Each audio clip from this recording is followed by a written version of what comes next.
Scotch game, Schmidt, Mieses variation, 6, Qe7 7.Qe2 Nd5 8.c4 ba6 9.b3. Intense. That was a serious game. White really outplayed Black in that one.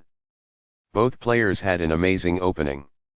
That was a well-fought middle game that White got the better of. White outmaneuvered Black in the endgame. Sharp games are frequently the result of starting with the king's pawn, since it dominates the center and frees up the bishop and queen on the light squares.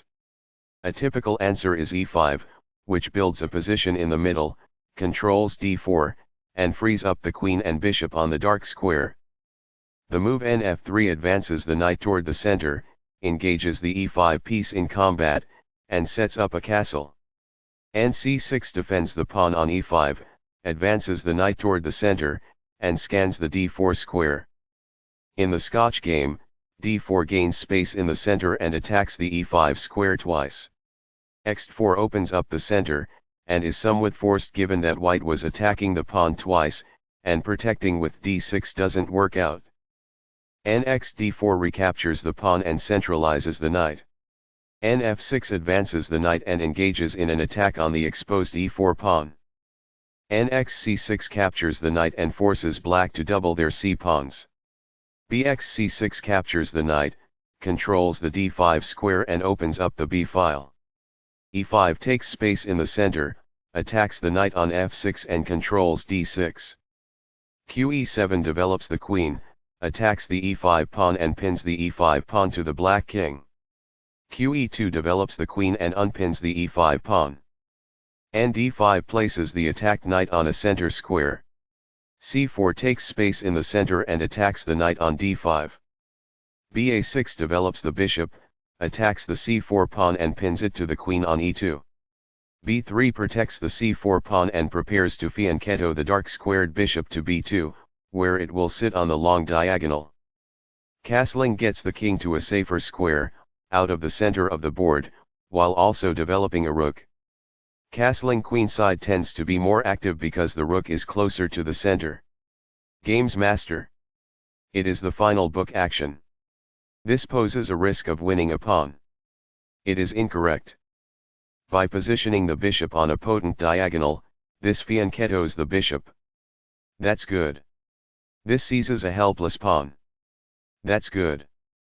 Castling gets the king to a safer square, out of the center of the board, while also developing a rook. Castling to the opposite side of the board as the opponent normally leads to a sharp, attacking game. It is best. The knight is now on a square that is more secure.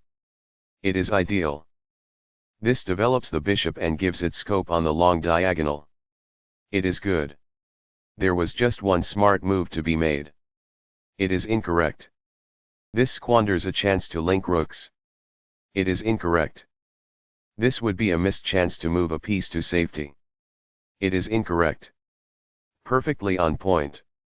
It is ideal. This provides an equal exchange of parts. It is quite good. That pawn's capture grants you material. It is ideal. Recaptures.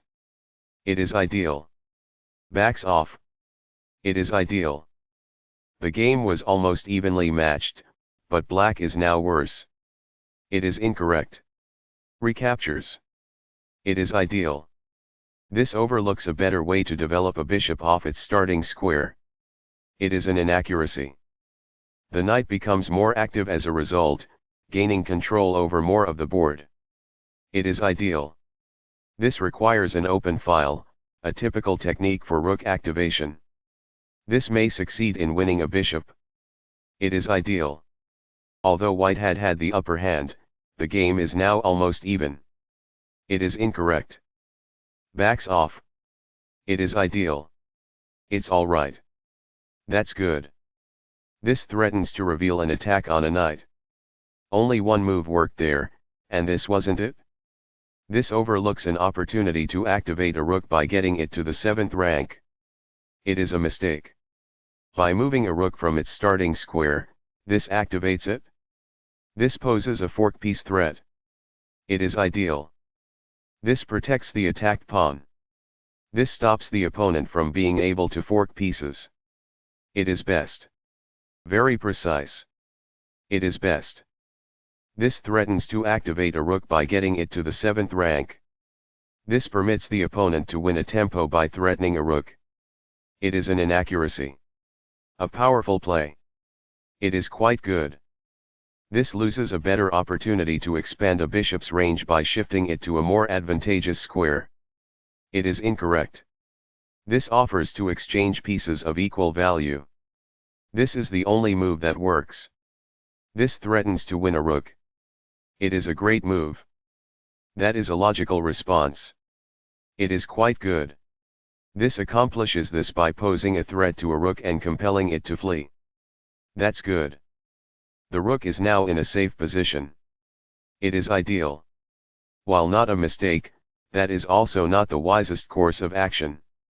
That's good. This shifts the bishop to a square with more activity, giving it greater scope. That's good. This is the only good move. It is a great move. This buys time by putting a bishop in danger and getting it to flee. That's good. The bishop is now in a secure position. It is quite good. The best choice is this one. It is ideal. This is the only move that works. It is a great move. The pawn is now suitably protected. It is ideal. By posing a threat to a bishop and compelling it to flee, this gains a tempo. It is quite good. This requires an outpost, a square that is currently in play where a pawn cannot push the bishop off the board. That's good. This strikes a rival rook. It is ideal. Thus, the attacked pawn is protected. That is good. This attacks a rook, winning a tempo when it moves away. This is the only good move. It is a great move. This shifts the bishop to a square with more activity, giving it greater scope.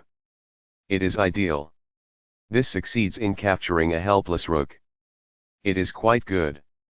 Recaptures. Black is losing because the endgame has begun. It is ideal. A wise decision. It is quite good. That's a decent move. That's good. Now that the rook is on an open file, it is easier to control squares all over the board. It is ideal. The bishop is now in a secure position. It is ideal. Thus, the attacked pawn is protected. That is good. This misses a chance to move the king out of the rear rank and activate it. It is incorrect. A pawn that was being attacked and had no defenses is now protected by this. It is ideal. As a result, the bishop may now control more squares because it is in a better position. It is ideal. The rook is now in a safe position. It is quite good. The bishop is now on a square that is more secure. It is ideal. This avoids the bishop's check. It is ideal. Therefore, a knight is attached to the king. It is ideal. This breaks a pin, enabling a knight to provide needed defense. It is excellent.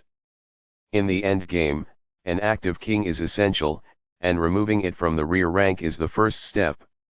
It is ideal. What I would have advised is that. It is ideal. Among the best actions. It is quite good. A powerful play. It is quite good.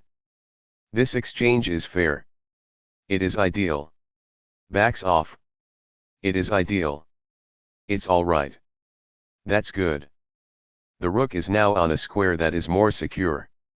It is ideal. That is a logical response. It is quite good. A passed pawn is pushed by this. It is quite good. The bishop is currently located at an outpost, a safe square within the opponent's domain. It is quite good. Perfectly on point. It is ideal. It is a fair deal after all captures. It is ideal. Recaptures. It is ideal. Very precise. It is best. A wise decision. It is quite good. Among the best actions. It is quite good. Now that the rook is on an open file, it is easier to control squares all over the board. It is ideal. This moves the checking rook farther away. It is quite good. So, the attacked pawn is protected. It is quite good. A powerful play.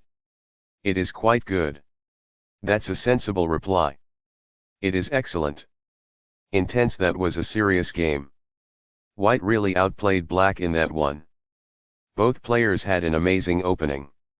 That was a well-fought middle game that white got the better of. White outmaneuvered black in the endgame.